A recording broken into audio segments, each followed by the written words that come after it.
আমি এখন এমন একটা দ্বীপে আছি যেখানে শুধু সাপেদের রাজত্ব, কিন্তু আমি এর থেকেও ভয়ঙ্কর জায়গায় যাব। গাইস দেখতে পাচ্ছেন সাপ। এটা কি সাপ সবাই কমেন্ট করে জানাবেন।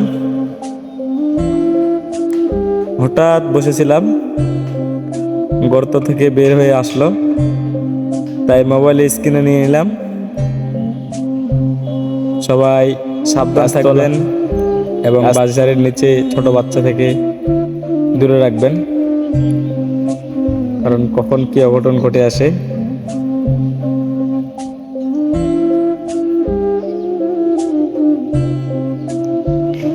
আস্তে আস্তে আমার দিক চলে আসতেছে।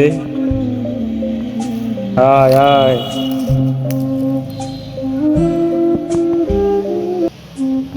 কি সাপ সবাই কমেন্ট করে জানাবেন। দেখুন গাইস, এমন ভাবে চুপ হয়ে আছে, দেখা যাচ্ছে না।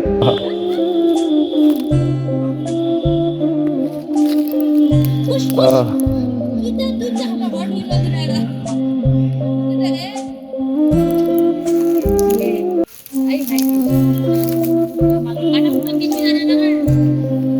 দেখুন গাইস চলে যাচ্ছে, স্পিরিটে চলে যাচ্ছে, স্পিরিটে ধাই। হ্যাঁ